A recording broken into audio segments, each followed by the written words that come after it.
Yeah. Homes do not always appreciate, is what people need to understand. I can't talk most medical students out of buying a house as a resident. It doesn't matter what I tell you, you're still going to buy the house. Like, what do you think it is? Because I know there's always that, well, you're paying somebody else's mortgage and... There's two industries working against you here, right? There's the realtor industry, there's the mortgage industry. Both of them want you to buy a home. And so let's give you all kinds of lines, like paying rent is throwing money away. That's not true. You're exchanging it for a place to live. And number two, this idea that owning a home is the American dream, that you haven't made it until you own a home. And I think it's even more prevalent among physicians' spouses than it is among the physicians. I've been putting up with living on student loans for the last 4 years, and I want a freaking house. So everybody, this is Dr. Nee, we got Dr. Renee here. Hello. So we're joined by Dr. Jim Dahle. I think you guys are all familiar with Dr. Dahle, right? White coat investor, changing the finances of many thousands of physicians out there, as well as other medical professionals out there. Obviously, the White Coat Investor podcast. Like,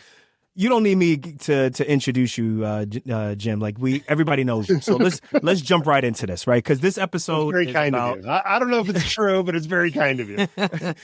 This episode, you know what, guys, like we always talk about from experience. So about several years ago, we got a property in Pennsylvania, and then since then we've gotten several other properties with that, and we've seen some successes and we've seen some not so successes.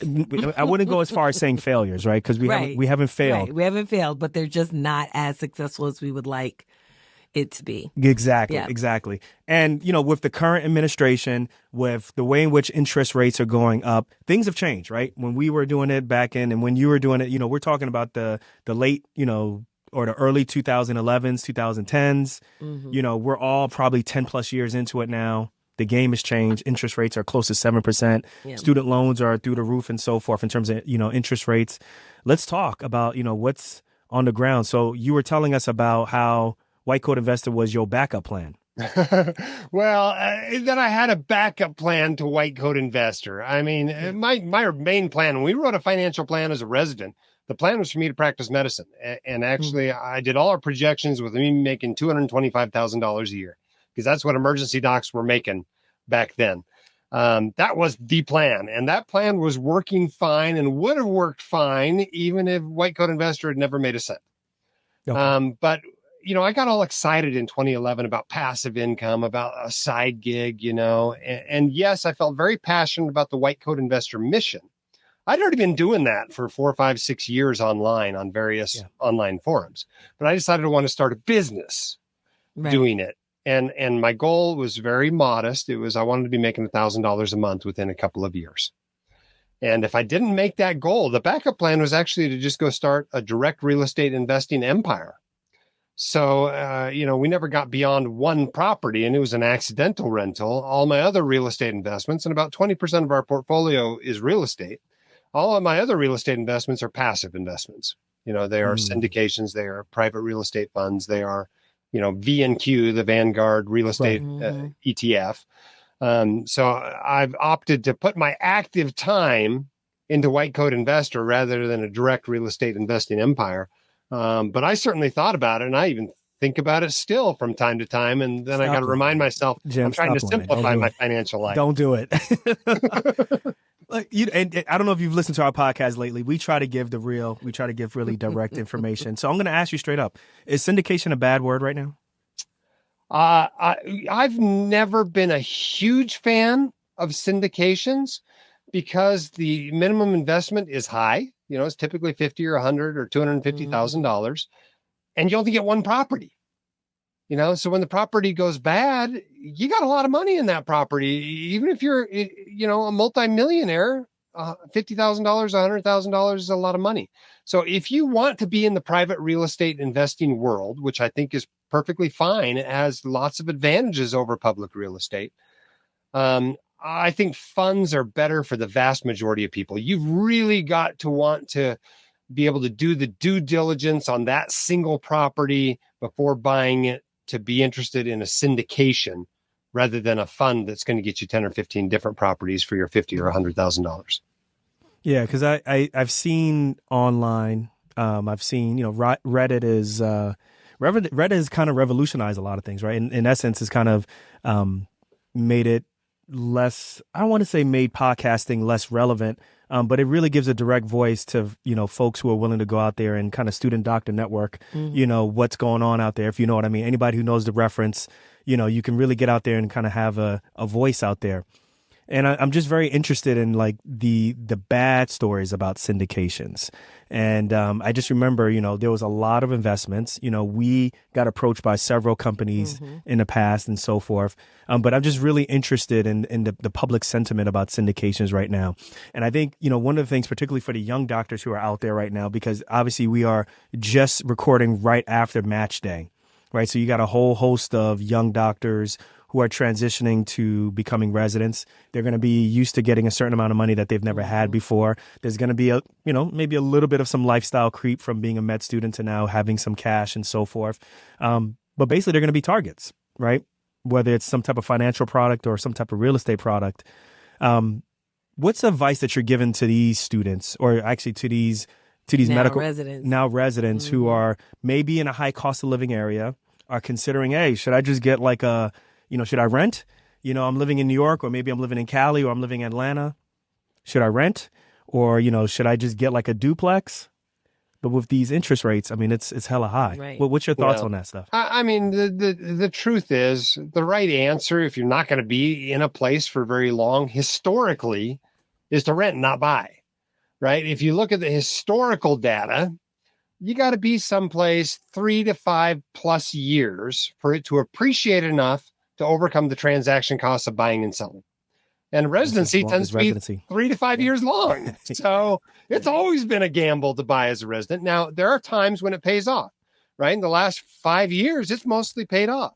If you bought a house when I started residency in 2003 in Arizona, and you sold it when I left residency in 2006, you did just fine. You might have doubled your money. Oh, 2006. Okay, that's what you're mentioning. Okay, before the bubble. Right before the bubble. Right before the bubble. But if you came in and replaced those residents, you bought a house in 2006 and you tried to sell it in 2009. Where were you then? Well, at all, Jim? Where were you then? Where were you then? Because I got mine in 2006. Yeah, I bought a place in 2006. I couldn't sell it when I got out of the military in 2010. Accidental rental for 5 more years. Sold it after 9 years for a loss. Homes do not always appreciate, is what people need to understand. Now, I can't talk most medical students out of buying a house as a resident. It doesn't matter what I tell you, you're still going to buy the house. I can't talk you out of it. And that's fine, because sometimes it works out. It probably works out about a third of the time for a 3-year residency and about half the time for a 5-year residency. And the truth is, your income's going to go up so much anyway that you can bail yourself out of your bad decision. Right. And so, you lost money, but it doesn't matter, because now you make $350,000 a year. That's the truth for most doctors, is they do okay because their income bailed them out. The thing that's interesting, what you said, like, you can't convince them not to get a home. Is it like, what do you think it is? Because I know there's always that, well, you're paying somebody else's mortgage, and what do you notice for residents to jump on that? There's 2 industries working against you here, right? There's the realtor industry, and there's the mortgage industry. Both of them want you to buy a home. And so let's give you all kinds of lines, like paying rent is throwing money away. That's not true, right? Paying money, you're not throwing it away. You're exchanging it for a place to live. Right. Like when you pay mortgage interest, just like when you pay property taxes, just like when you pay realtor fees, that's throwing money away just as much. Right. So that's number one. And number 2, this idea that owning a home is the American dream, right? That you haven't made it until you own a home. And I think it's even more prevalent among physicians' spouses than it is among the physicians. They feel like, I've been putting up with living on student loans for the last 4 years and a few years before that in undergrad. I want a freaking house. Yeah. And I think that's what drives it, quite honestly. Yeah. I think, I work with pre-meds, and I had a pre-med actually who just got into medical school, but I've been working with her for several years. And during the time, she's a non-traditional pre-med, during the time that she was kind of trying to get herself together to get into medical school, we had a conversation one day, and she goes, I think I want to buy a house. And as a pre-med, as a pre-med, I said, are you crazy? Now, she was 27 at the time, all of her friends were getting married, having children, buying houses.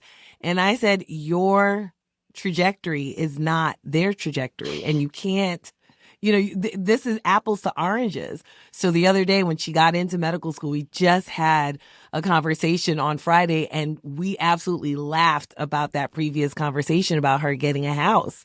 But I think you're right. It's this idea of the American dream, and I'm going to be missing out if I don't do it. So certainly when I become a resident and now I'm making some income, I deserve this house.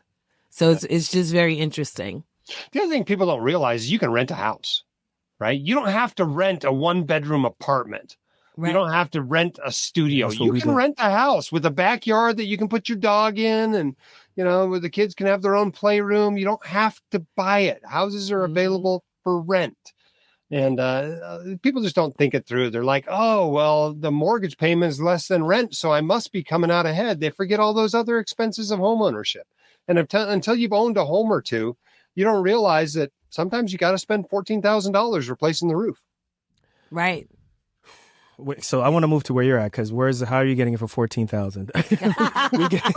We're in Jersey. We're getting quotes for like 25, right? I'm serious, right? And we're getting pummeled with like solar paneling. Oh yeah. Oh yeah. What's the deal with that? Yeah. You know what? Clarify Everybody that. wants. What's your thoughts on solar paneling? What's the deal with that? It's funny you mentioned roofs, because I had to put 2 roofs on in 1 year. When I had this accidental rental, I had to put a $4,000 roof on it. It was just a townhome, and I had to put a $14,000 roof on my house here, which I subsequently tore off and replaced when we did our big renovation. So I've really done lots of roofs. They are more expensive now than when I paid $14,000 for sure. Solar panels, you got to make sure it pencils out, and most of the time it doesn't pencil out without the big tax break from the government. If you're not getting a big tax break, it's probably not going to pencil out. It's very easy to overpay for solar panels, to be sold a way too expensive solar panel system and come out behind on it. If it's going to take you decades to recoup your cost, it probably doesn't pencil out. You might want to still do it. Maybe you just care that much about being solar and saving the planet or whatever, that it still makes sense. But you've got to make sure it actually pencils out. There's actually quite a bit of shopping around you need to do to make sure you're buying a system designed to be bought, not sold, and paying a fair price for it. Where you live matters, what direction your roof faces matters, your weather matters, how much you're paying matters. What you're doing with the electricity matters. You really got to run the numbers on this one. And so, if it looks sounds like whole life for roofs. Yeah, exactly. If you're going to come out ahead in 6 years, fine. And you're going to be there for 20, fine. Buy the solar panels, right? But if it looks like you're like, oh, this is going to take 22 years to pencil out, and I might only be here for 6 more years, and maybe the person buying it's really going to value these solar panels. Well, maybe they won't.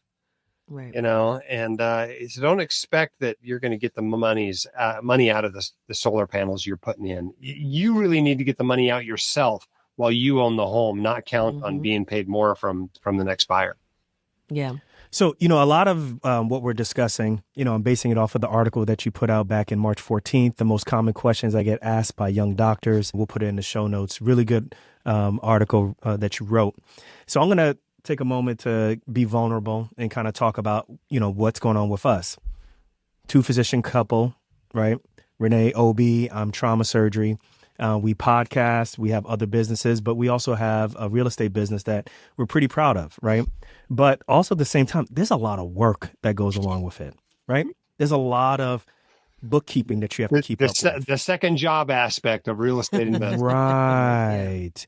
Right. So you start to get to the point where we sometimes think about, or at least I'm thinking about, I don't know if you want to verbalize that, but like, is the juice worth the squeeze? Right? Is that how you say it? Or is the squeeze worth the juice? Whichever way. Is the juice worth the squeeze?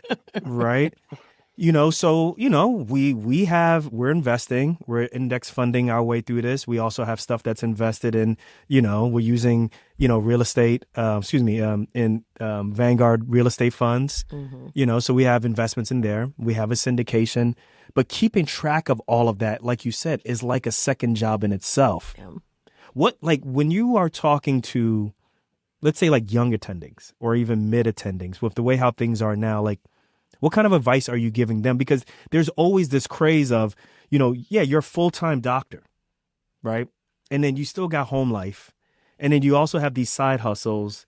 There's got to be a way to prioritize all of this stuff. What's your advice in terms of prioritizing, making sure that you don't get too over leveraged in real estate, making sure you don't get too, do you know where I'm going with all of this? Yeah. I think this is a common dilemma among docs, particularly entrepreneurial kind of docs like yourselves. How do we do all this? What's the right balance for us? Yeah. And I think there's a few concepts that are worth talking about. The first one is real estate investing in general, right? Real estate investing is a viable pathway to wealth. In fact, it might be one of the fastest pathways to wealth with a reasonable amount of leverage and reasonable amount of work.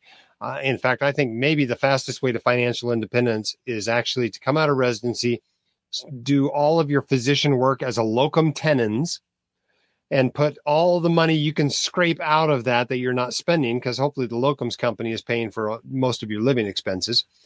Take all the money you can scrape out of that and build a short-term rental empire. I actually think that's the fastest way to financial independence. I think it could probably be done relatively reliably in about 5 years. I really do. Wow. But it's a lot of work. It's not the lifestyle most of us would choose. There's a lot of downsides to it. There's some risk there. You're going to have some leverage risk as well. But that's probably the fastest way out of medicine that I can think of. Mm-hmm. That said, I don't think that's what most people do. I think most people are like you. They get all excited about real estate. They're like, look at all these cool people doing all these cool things with real estate. Let's get us some of that real estate. And then they're forced to try to decide how they're going to invest in real estate. And there's all these different ways to invest in real estate that are totally reasonable, right?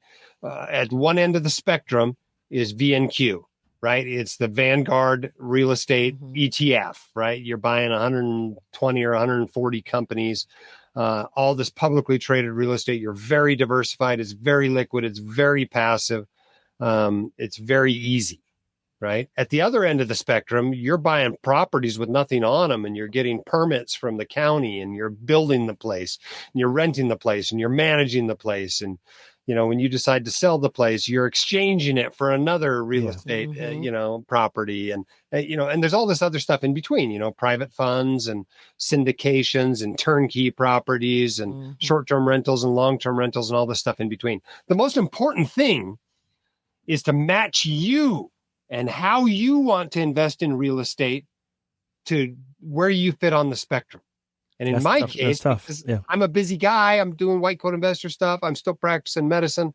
I want to be out adventuring in the world. I'm living this post financial independence life. I don't want to spend all my time working. Right. I chose the very passive side of that spectrum, right? I'm in some passive private real estate funds. I have a few syndications that I'm just waiting to go round trip, mostly private funds and V&Q. That's my real estate investments. I thought about putting together a real estate empire, but I just decided it wasn't worth the additional work for me. So I think you've got to match your desire, your ability to invest in real estate to where you should be on that spectrum. And I think a lot of people kind of shotgun, and they own a little bit of this and a little bit of that and a little bit of this. Well, that's fine in the beginning, but after you have 2 or 3 or 4 of those, I think you got to dial in what you like. Right? Do you like running short-term rentals? Do you like, getting landlord style calls? Do you hate not having the control with a syndication or a private real estate fund? Does that lack of control bother you? Yeah. Right. You got to look at all those factors and decide where you fit on the spectrum. And I think if you match yourself well on that spectrum, you'll be happy with your real estate investments. But your place on that spectrum is not the same as somebody else's place. Yeah. Do you want to get those phone calls, man? I feel like there's a therapy session over here. I know. Well, it is something to think about, right? Because one of the things you mentioned locums, right? And we often get the question of why did you choose to do locums? How do you do it? Yeah. And so, I was talking with a colleague of mine, and she does full scope OB, and she was just at her wit's end because the day was busy and she just could not see in the future when she was not going to be this busy again. Whereas I'm coming in and relieving her doing locums, And, I tell her, listen, she had some notes that needed to be done. That was some nursing notes. I'm like, you know what? Go home. I can do those things. And she's like, oh my God, thank you so much. And I said, well, I work a month at a time. So, it's going to be a hard weekend, but I have a month to recover. You don't. Just go home. And so we started talking a little bit more about just kind of the lifestyle. And it sounds like it's kind of the same thing with real estate, right? You have to figure out what you want your life to look like first, and then start cherry picking the things that actually work for you. So if syndication is a thing that works for you, then fine. Understand that there are going to be pros and cons to anything that you do, but you have to be able to do that. And so he asks me if I want to get those phone calls, because we have a property right now, which our property manager is, I won't call her a nightmare, but she's not it's the hardest thing to hire. It's the hardest thing to hire. It's the hardest thing. Especially if you only have 1 or 2 or 3 doors or something like that. Exactly. Right? We're talking about property managers here. Yeah. Oh my goodness. Exactly. Man. Yeah. That could be crazy. It's tough. And so I'm talking about potentially taking over that property. Now it is somewhat of a longer distance, but sorry, my son just walked into the room. It is a bit of a longer distance for us. But, I'm asking myself, is that what I want to do with 2 small children? A husband who works and travels, going away. Is that something that I want to do? Because if I get that call in the middle of the night and my husband is away and I have my kids at home, what am I going to do? So, yeah, this has been a really good topic to discuss, because now you've got me thinking, Jim. Yeah. Well, I mean, here's the deal, right? I think the worst place to be as a direct real estate investor is in the 1, 2, 3 door kind of space. Yeah. Right. Because at 1, 2, 3 doors, you're like, oh, I can manage this. And property manager, it's hard to get a really good one. And they charge so much, and I can still do it myself. Well, that's a hard space to be in, right? When you have 15 doors or you have 20 doors, you're like, of course I can't manage this myself. Right. It's a no-brainer. Right? Of course I have to have a property manager. And now you're going to a property manager with 20 properties. All of a sudden, they're much more interested in your business. You end up with a better property manager. You end up, you got some economies of scale. You have to put some systems in place that reduce your hassle, whereas you were just winging it with 2 properties, Yeah. And so I think that's a bad spot to be in with just a couple of properties. I think what you want to do is either go, okay, this is what we're going to do. We're going to build this empire, and we're going to get it to 15 or 20 or 30 properties. And or you just don't do it. You do private stuff. Right. You do syndications, you do private funds, you do V&Q, you do whatever. I think that's a tough place to be, and I think that's where a lot of docs end up, is with 1 or 2 or 3 properties, and then they have these dilemmas that you're facing now. So I think you guys just got a decision to make, one way or the other. You either got to build a bigger empire, or you got to realize that real estate's cool, but you're not the direct real estate people. Yeah. Yeah. Got a lot to talk about. That is. No, it's a lot to consider. I think I've made my decision. Uh-oh. I'm scared, actually. I'm scared. There's a cool Jim, thank you very much for screwing this up. Thank you very much. Yeah. There's going to be a quiet drive home. There's one other cool option out there that I've got an advertiser. I don't know if it's okay to mention or not. Bleep this out if it's not. It's a company called Southern Impressions. They advertise on my blog. And what they do is they do turnkey properties. So I'm not buying a property in Utah now where I live. I'd be buying a property in Florida. And they build the house to rent. Then they put a tenant in it. They sell it to me. And I own the property, so I have control of when it's sold and any big upgrades, the big decisions, but none of the small decisions. They handle all that. They do all the management. And when I'm ready to sell, they sell it. It's turnkey. I literally could buy a dozen of these properties and never see them in my life, never get a call about them in my life. And I think for somebody that really wants the unique tax benefits to owning the properties yourself and having that high level of control over them, but doesn't want a management nightmare, that's something to consider. Plus, you get out of whatever high cost area you're in. Buying a local place here in Salt Lake now is starting to get crazy. The average home here is 600,000 or 700,000 or whatever. Salt Lake? Really? It's getting expensive now. And so that would give me a chance to go to a less expensive market where instead of buying one property, you could buy three, and have a little bit more diversification that way. But something to consider. Another place on that spectrum is a turnkey, rental. That's true. That's something we hadn't considered. Well, we did. Remember, it was big in Kansas City.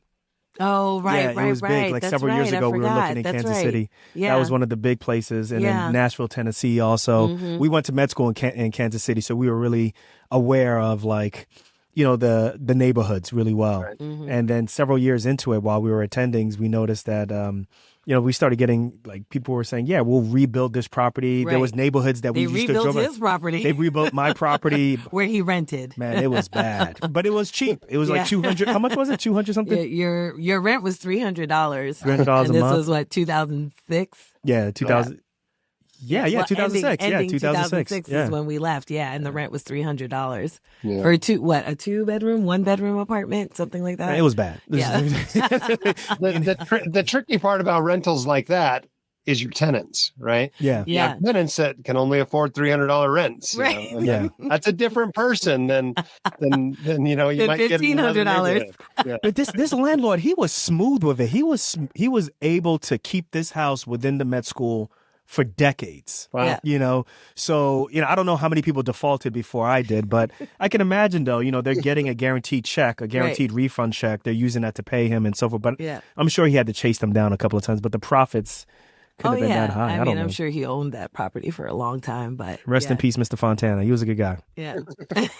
All right. It is my favorite part of the show where I get to talk about locum tenens and what me and Renee do, as well as answer a question from the audience. So listen, guys, me and Dr. Renee have been doing locum tenens for well over 10 years. We, it gives us the career fulfillment that we need, but also at the same time allows us to have the work-life balance that we need to have, right? It allows me to be here to talk to you. It allows me to be, plugged in with my family, my kids, my wife, and still be here and talk to you guys for close to 10 years now.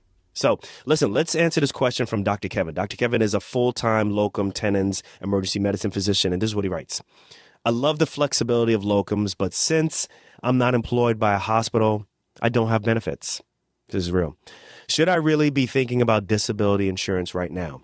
Dr. Kevin, I appreciate the question. Thank you very much for writing in this question. I got all the answers. And the short answer to this is 100% yes. Yes. And look, if you're already working as a locum tenens ER doc, man, you should have had disability insurance yesterday, right?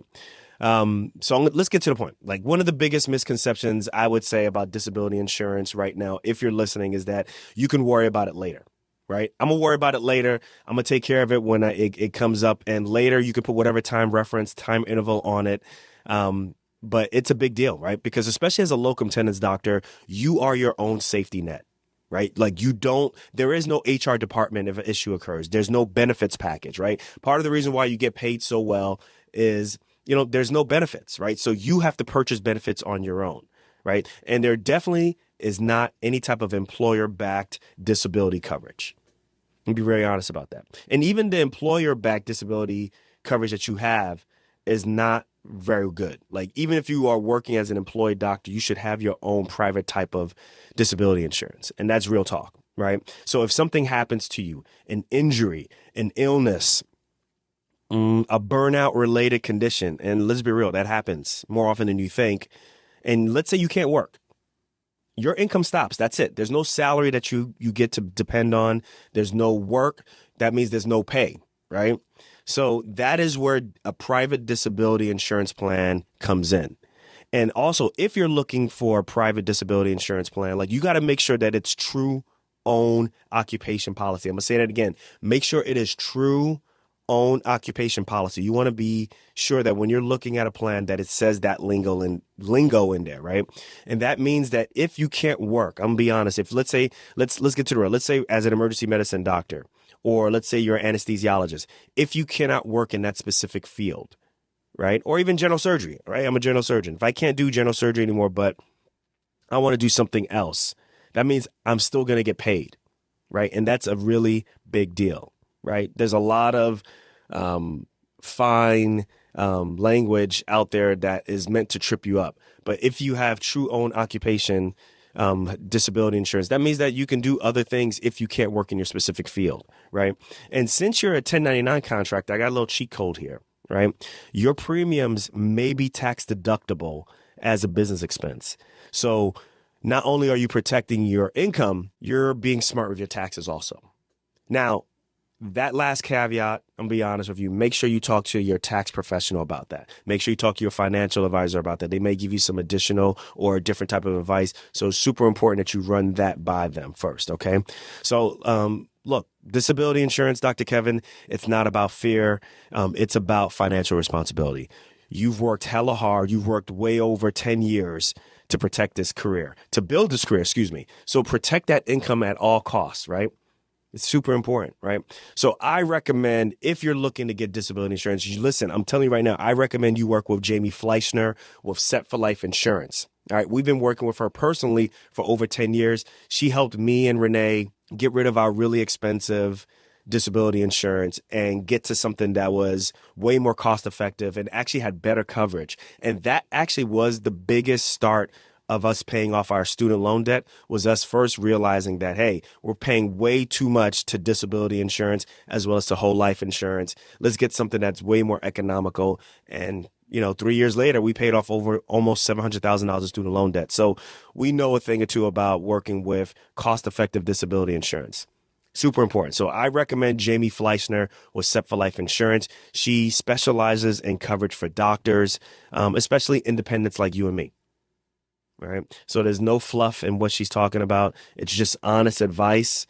And she's got access to multiple top tier carriers. So I want you to take a look at setforlifeinsurance.com or tap on the link in the show notes.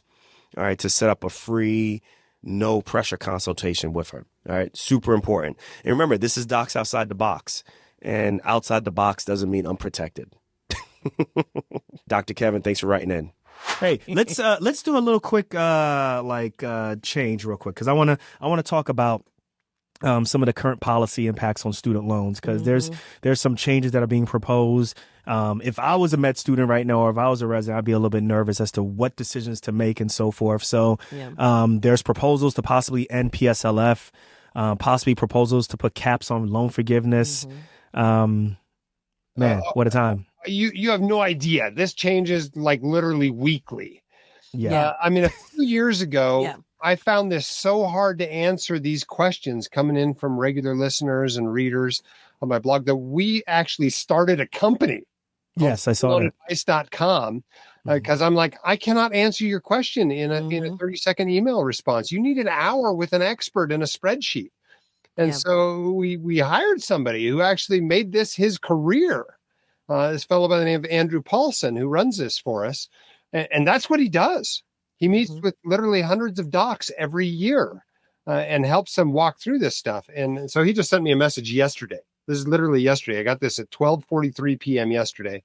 He's like, hey, a couple of big things come down the student loan pipeline that you ought to be aware of and then talking to people about. This is just stuff that happened this weekend before we were. Right. It's crazy. Right. I don't know when your podcast goes live. This will change. It might be out of date by then. But anyway, let me give you the updates that he said you got to know about this, because people are going to be talking about it.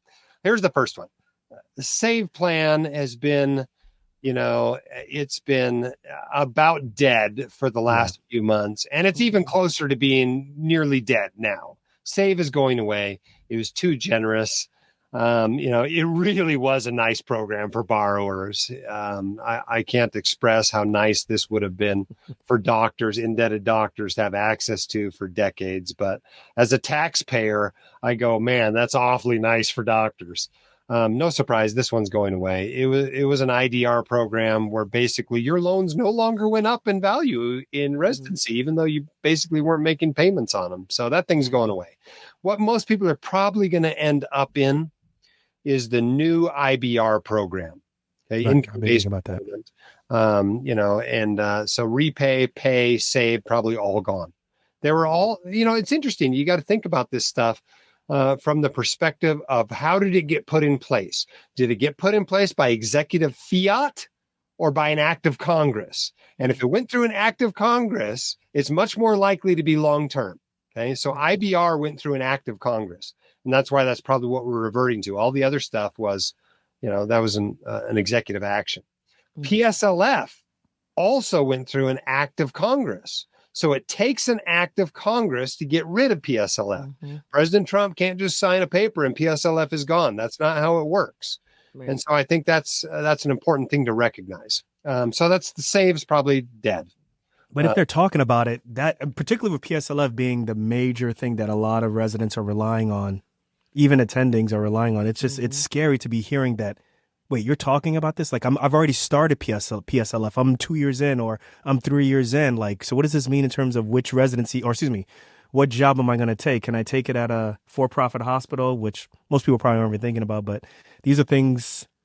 Should I go into locums? That's a big scary thing too. If you go into locums, you are out of this, right? So yeah, I'm sorry, but I cut you off. Go ahead. Here's the deal with PSLF, right? I mean, I would act as though it's going to happen. As if it's going to work, because it does work. Lots and lots and lots and lots of doctors have had $200,000, $300,000, $400,000 forgiven via PSLF. It's in your promissory note. You have a contract with the government for PSLF. I think anybody already in the program is going to be grandfathered into any changes that take place. So I would not panic and bail out of PSLF because people talk about it going away. It has not gone away. It is still there. You might be using a different IDR program to make your payments, but PSLF is still there. And assuming that is your student loan plan, I would stick with it until 100% for sure it's gone. Mm-hmm. And if you're really worried about it going away, I'm actually not that worried about it going away for people who are already in the program. If you're worried about it, what you should do is you should save up what I call a PSLF side fund, right? This is money This is money you would be using to pay off your student loans quickly. I tell people live like a resident for 2 or 3 years after you finish residency, pay off your student loans. So you're sending them $5,000, $10,000 a month payments to your student loans. I remember those days. Yeah. There was something we got up to $20K. Yeah. Instead of sending them to your lender, put them in your investing account. And then if something happens to PSLF or your career plans change, take it out of that investing account and pay off. Hold on. I got to say, with the way how the stock market is going too, Jim, hold on a second. Come on now. Maybe not all of it. Are we sure about this? Maybe not all of it. Put it in stocks, put it in the money market fund, whatever. But the point is you have the money, you're earning interest on it. And if your plans change, you're not behind. You've still got that money you can put toward the student loans. That's my thoughts on PSLF. We don't think that's going away for those at least who are currently in the program. And for everybody else, the only way to make it go away is an act of Congress. Mm-hmm. Okay. So that means the president's got to sign it. It's got to pass the House of Representatives and it's got to pass the Senate with a filibuster proof majority, right? That's 60 senators. Well, a lot of the Republicans will vote to get rid of it. Count the Democrats that'll vote to get rid of it. And I bet you can't come up with enough of them. How good is Cory Booker's bladder? How good is Cory Booker's bladder? Cory Booker's bladder. How long can he filibuster? I mean, I'm shocked he didn't go full blown Foley. Did you know he released his Whoop? You know that ring Whoop or the that workout thing? You know what I'm talking about? No, I know he talked for like 25 hours or something, but I didn't know what he was talking about. Is that what he was talking about? No. So he was filibustering. I forgot what he was filibustering, but deportation. Got up there to give a protest speech, didn't he? In essence, but what he had on this this medical device, right? But they sell it to consumers. It's like they have a Oura ring, but they have a Whoop device that does the same thing. It wraps around and it can tell what your heart rate is. It can tell how long you sleep if you go to bed with it. And like he released that, and it showed like how like he was becoming tachycardic at certain points. Oh my gosh! How much dehydrated he was, and it was really interesting to kind of follow, like starting at hour 1 all the way. Can to you like not drink when you filibuster and then you probably shouldn't put in a Foley? Like I would have gone full blown Foley. Are you crazy? No way. I'm not crazy. No way. I would have gone full blown Foley. No, you're not to get be your girl. So that I don't know if that. No way. What's the no? It's 25 hours. I mean, I've spoken for 3 or 4 hours before. Been up on a stage in front of people. You're exhausted after that. I can't imagine for. Yeah. 15 or 24 hours. You gotta really care, I guess. But Right. okay. So a couple other changes people should know about student loans. One is that you're going to be able, people haven't been able to even apply for the IDR programs for the last few months. Well, you're going to be able to soon start being able to apply for those again. May 10th, I think, is when it goes. So you can start applying for those programs again. So that's good. But there's another thing that's like a bombshell this weekend that people ought to know about. There are a bunch of people that used to be, filing their taxes, married filing separately to try to get some advantages with their student loans, right? Because you basically, if you were married to an attending, you were trying to show that you had this really low resident income. Right. Well, this change that's happening now is that they're going to count your spousal income. Even if you're married filing separately, they're going to count your spousal income when they're doing student loan calculations. So this is breaking news, and people ought to be aware of this. If you're using that technique, it might be time to rethink your technique. You might need a new plan. Maybe it's worth going and spending a few $100s with Andrew and getting some specific student loan advice. But, be aware of that change coming up. Wow. Is this all mainly because is it trying to increase revenue, or like what is the... This is pushback from the conservative side of the political spectrum, right? Basically, all these people that are like, I didn't go to college because I didn't have the money, or I paid my student loans back because I borrowed the money and feel like I should have paid it back. Feel like a whole bunch of people are getting breaks they shouldn't be getting, right? They're getting forgiveness on loans that they should be paying back, or they're getting these sweet deals on their income-driven repayments. And why are doctors getting $400,000 forgiven if they make so much money? It's kind of pushback against that. So now with Republicans in control of the House and the Senate and the White House, you're seeing some of that come back into to student loan policy.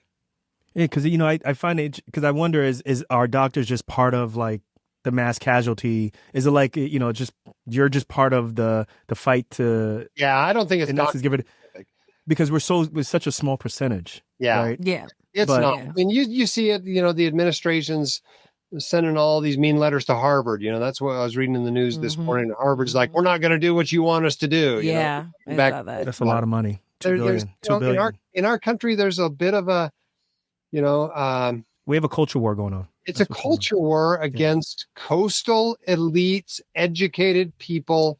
And guess what? That's a lot of doctors. So it's called hateration. Well, it's what it is, for better or worse, and we're just trying to live through it and manage our money as best we can. It'll be interesting to see over the next 5 years. It'll be interesting to see over the 5 years. I'm interested in the subspecialties or the specialties that are chosen. I don't know if it's going to make a difference now, but it's just interesting to see what like these, what the student loan programs will do to that. Will it shift that stuff? Will it shift people which specialties they're going into? Right. And how quickly people pay back. People feel like they need to pick specialties to make money more. Right. That's the part that I'm interested in. Or will they still become an academic pediatric endocrinologist? So okay. Another question I have. Okay, so interest rates close to 7, at least for home mortgage rates. Is the advice you gave back in 2011, 2013, 14, 15, 16, is this still valuable now, where there's always this arbitrage that you have with what your student loan rates are versus investing in the stock market?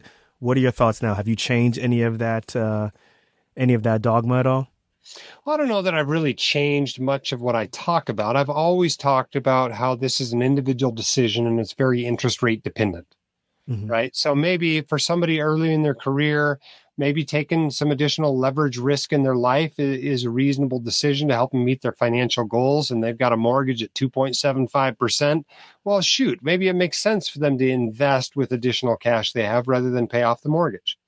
I think the calculation changes when you have a mortgage that's 7.5%, though.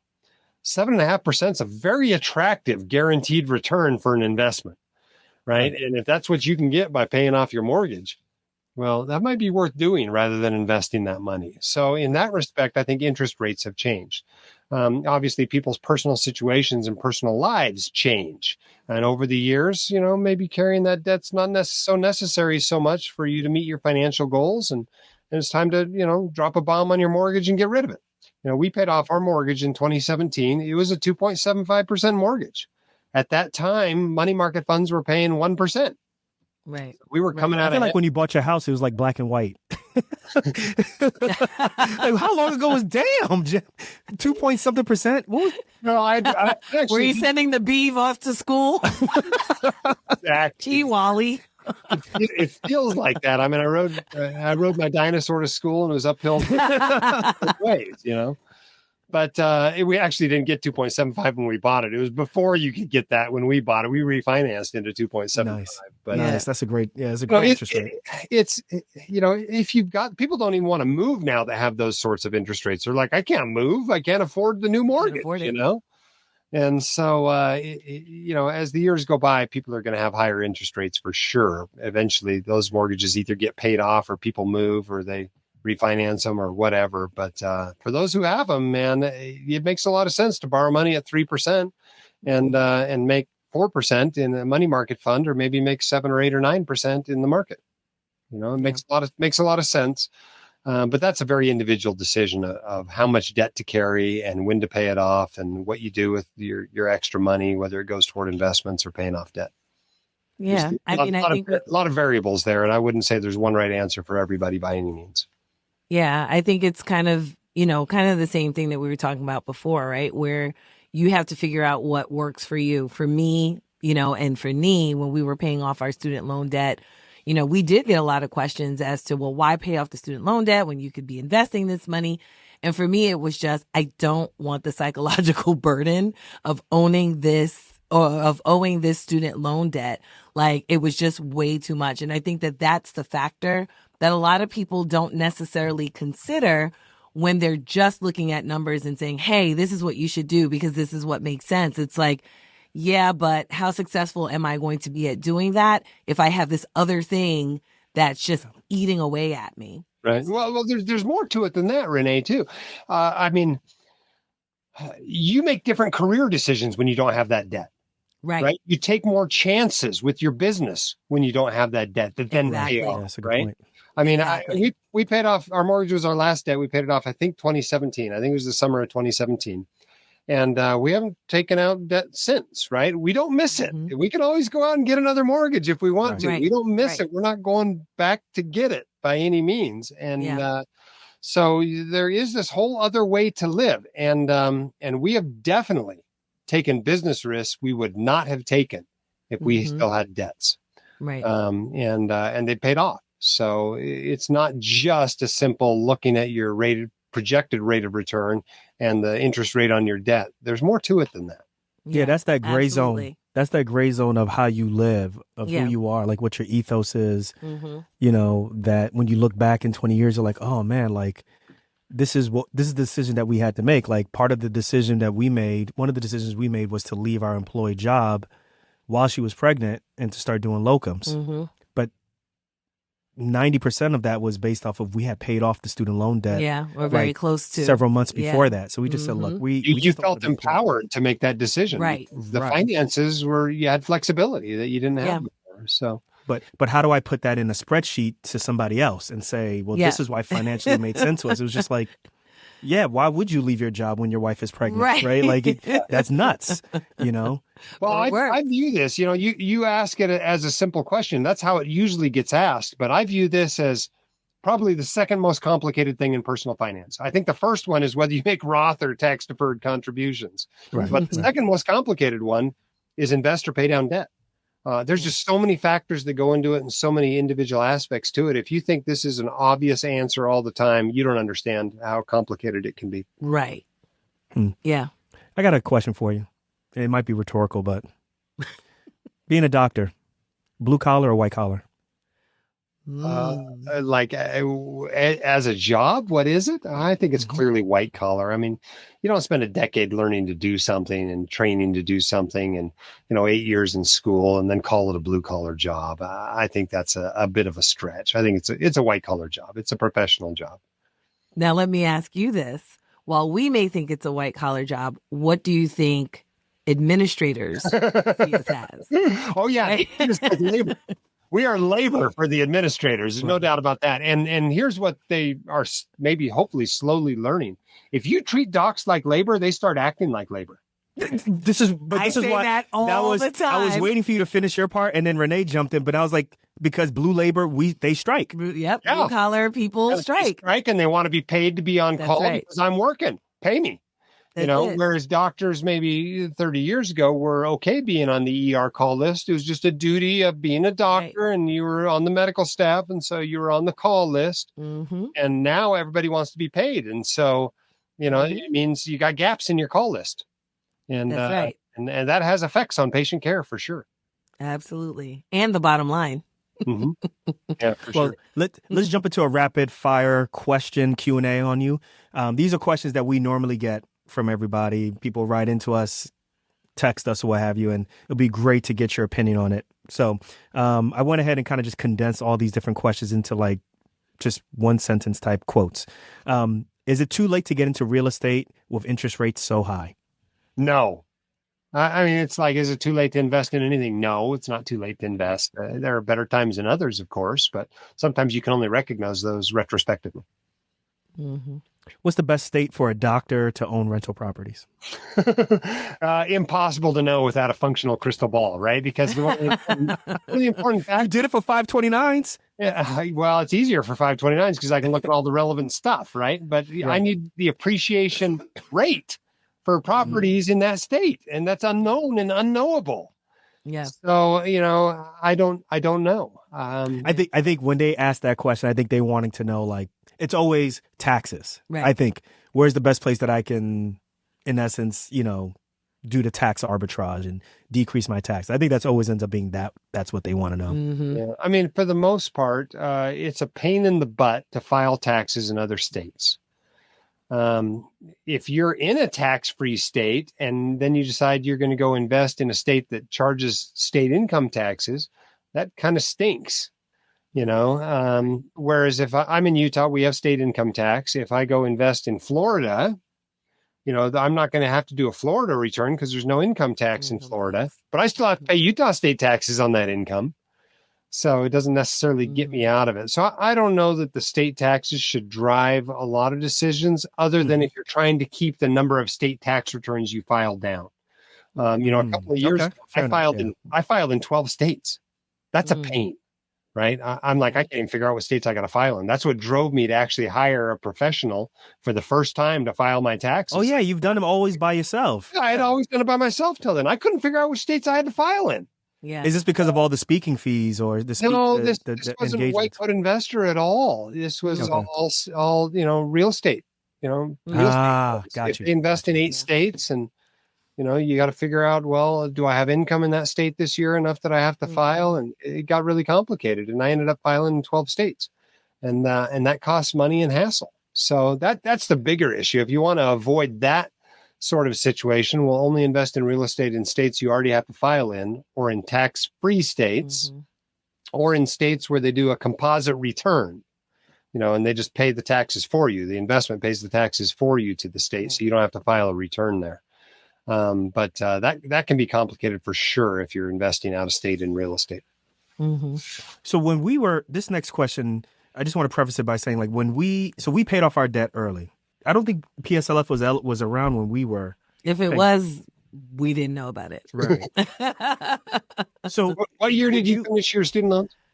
We finished 2017, but we started the process, 2014? Yeah.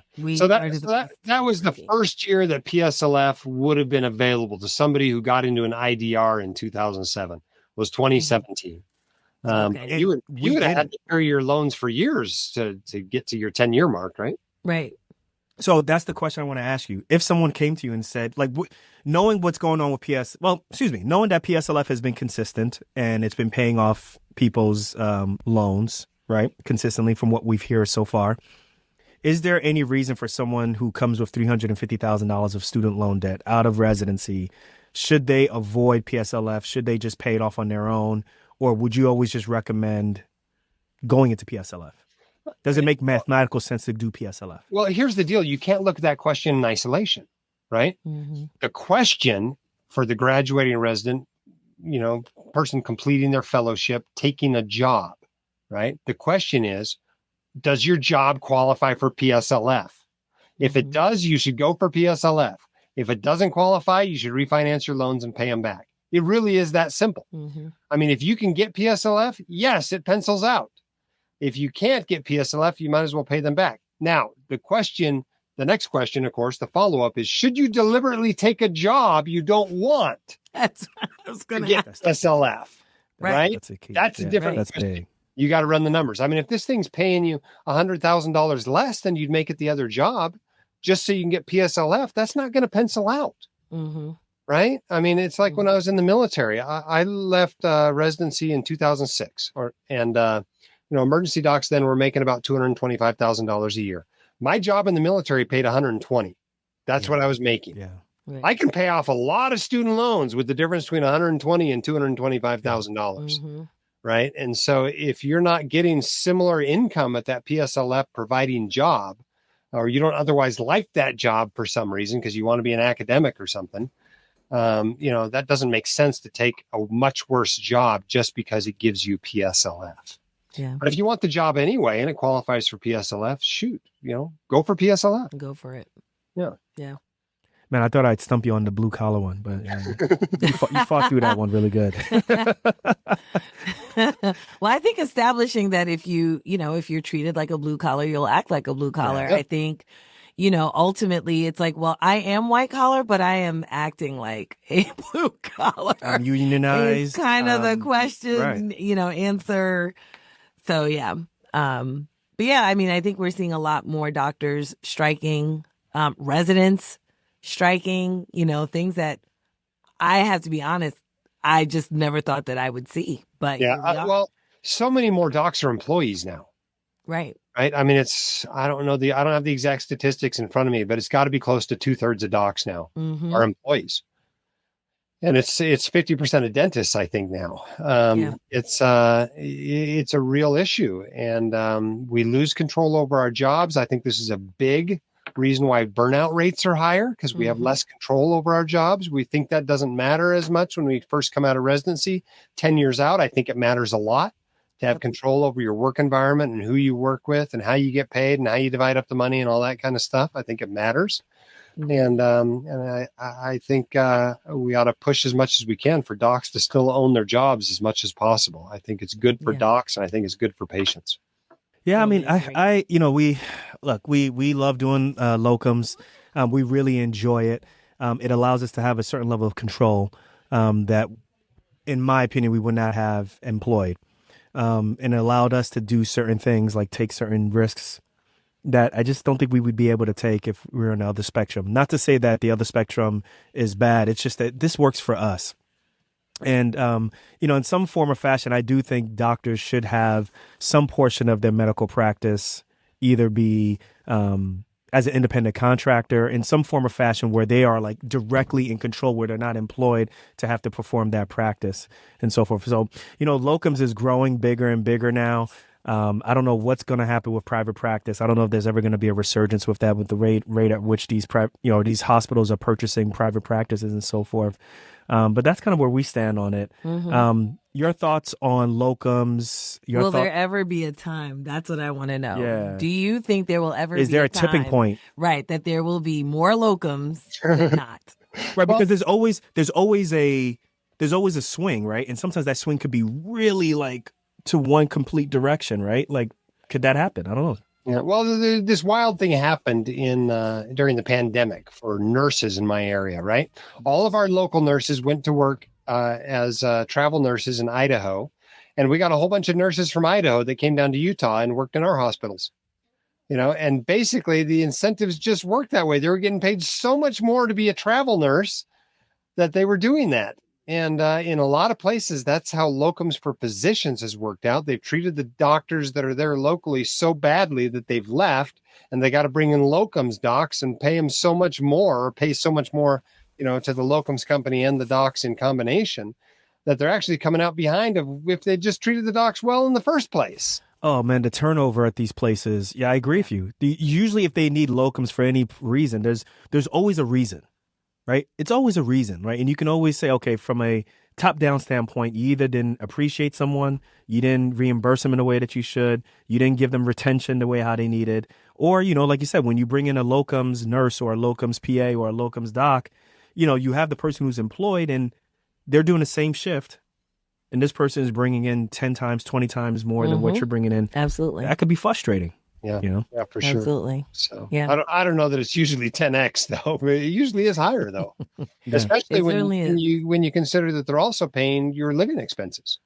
They're paying for your apartment, they're paying for your rental car, they're whatever, and so you definitely cost them a lot more than if they just take care of their employees in the first place. Now, there's always going to be some places, some tiny town in Alaska where they can never get a doctor that wants to live there that are going to need locums.